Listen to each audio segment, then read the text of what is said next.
They called him a monster, a sadistic killer who impaled thousands and drank their blood. But what if everything you know about Vlad the Impaler is wrong?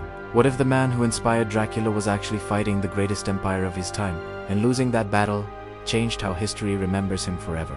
The year is 1436. Eastern Europe is dying. The Ottoman Empire, the most powerful force on earth, is swallowing Christian kingdoms one by one. Constantinople will fall in just 17 years.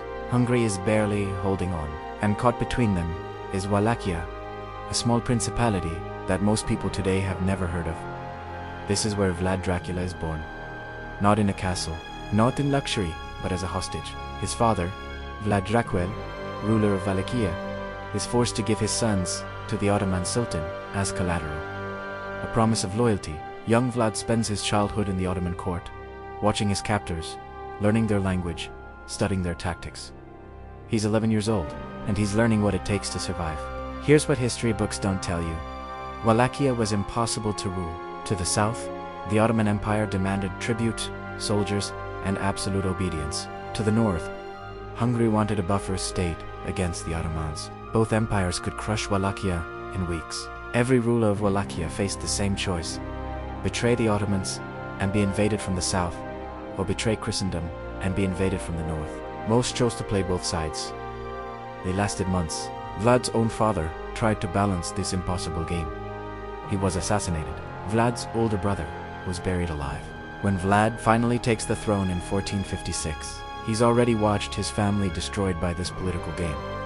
He decides to stop playing it. Vlad does something no other Wallachian ruler dared. He refuses to pay tribute to the Ottomans. He kills their envoys. He launches raids into Ottoman territory. To everyone around him, this looks like suicide. Wallachia has maybe 30,000 soldiers. The Ottomans have hundreds of thousands. But Vlad understands something crucial. He can't win a traditional war, so he doesn't fight one. He invents psychological warfare on a scale Europe has never seen. When Ottoman scouts enter Wallachia, they don't find an army. They find forests of impaled bodies. 20,000 corpses on stakes, arranged 4 miles. The smell reaches them before the sight does. Ottoman soldiers, tax collectors, traders, anyone connected to the invasion displayed as a warning. This is where the legend begins. But here's what matters. It worked. In 1462, Sultan Mehmed II, the conqueror of Constantinople, personally invades Wallachia with 90,000 men. Was Vlad the Impaler the bloodthirsty monster history remembers? Or was he a national hero, a defender of his people against overwhelming odds? Let's unravel the myth from the man. For most of us, the name Dracula conjures images of a pale, fanged aristocrat. But the real Dracula, Vlad III of Wallachia, was a far more complex and fascinating figure. His story isn't one of supernatural horror, but of brutal medieval politics, religious warfare, and a desperate fight for survival.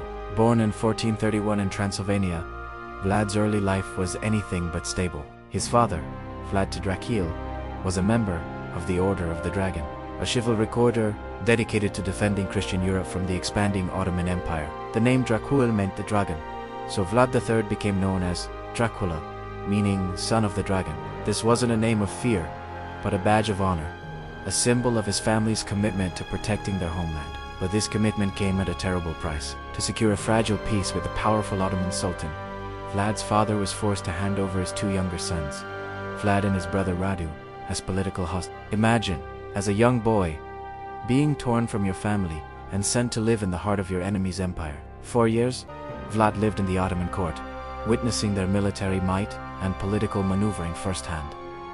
This experience didn't break him. It forget him.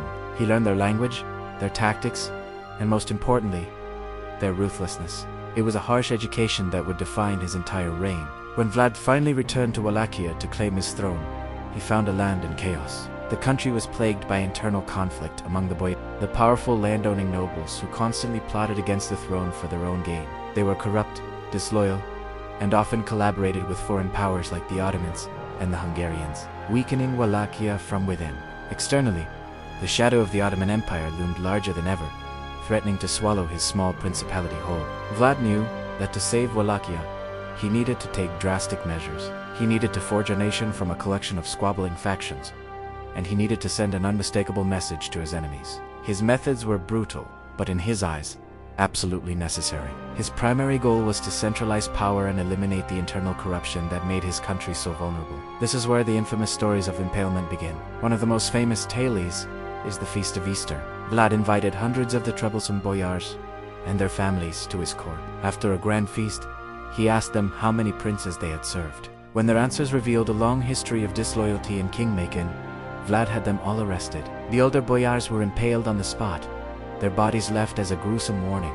The younger, more able-bodied ones were marched off to rebuild a ruined castle, now known as Ponarikeso, working until their clothes fell off their backs. Horrifying. Absolutely. But from Vlad's perspective, this was political sense. He was cutting out the cancer of corruption that was killing his country.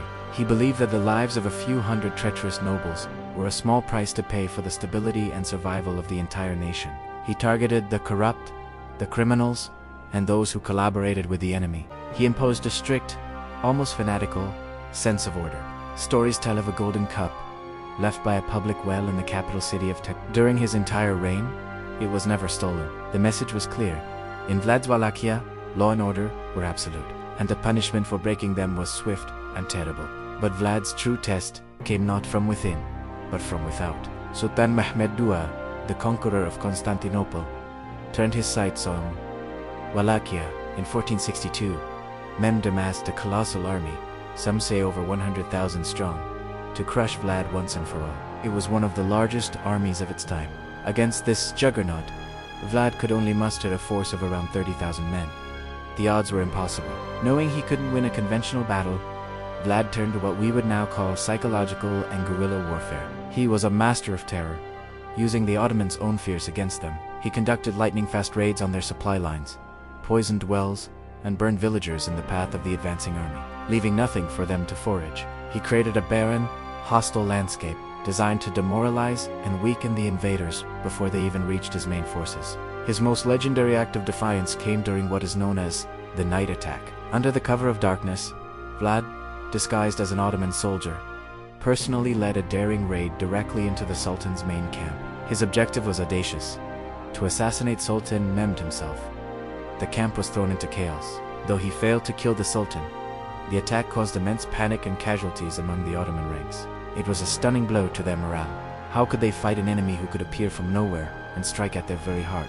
But Vlad saved his most terrifying spectacle for last. As the Sultan's army finally approached the capital of Targovik, they were greeted by a sight straight from a nightmare. Stretching for miles was a grotesque forest of stakes. On these stakes were the impaled bodies of some 20,000 captured Ottoman soldiers and Turkish collaborators. This was the infamous Forest of the Impaled.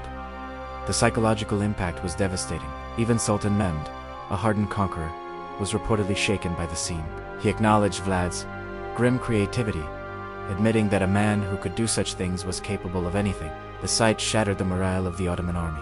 Exhausted, starving, and now utterly terrified, the mighty invasion force turned back. A small principality, led by a determined prince, had repelled one of the world's greatest superpowers. So, how did this national hero, this defender of Christendom, become the monster we know today? The answer lies in propaganda. Vlad made powerful enemies, not just the Ottomans, but also the German Saxon merchants of Transylvania and the Hungarian nobility. When he cracked down on the Saxons' trade privileges to benefit his own people, they retaliated with a smear campaign.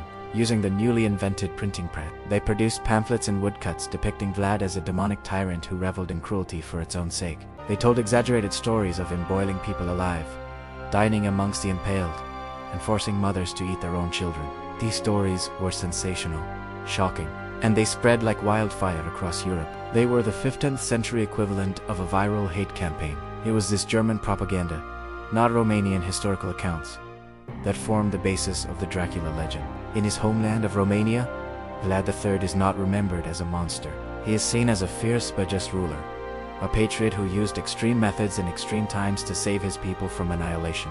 He is a national hero, a symbol of resistance against impossible odds. His actions, while undeniably brutal by modern standards, must be judged in the context of his time, a violent age where a ruler's survival and the survival of his nation depended on projecting an image of unshakable strength. The story of Vlad the Impaler is a powerful reminder that history is often written by the victors, or in his case, by his enemies. He wasn't a vampire who drank blood. He was a prince who shed it to protect his land and his people. He was the dragon, shielding Wallachia from the storm. The monster is a myth, but the hero, too many, was very real. Thanks for watching. If you found this journey into the past intriguing, don't forget to like, subscribe, and hit that notification bell for more hidden histories. Let me know in the comments what you think. Was Vlad a hero or a villain? See you next time.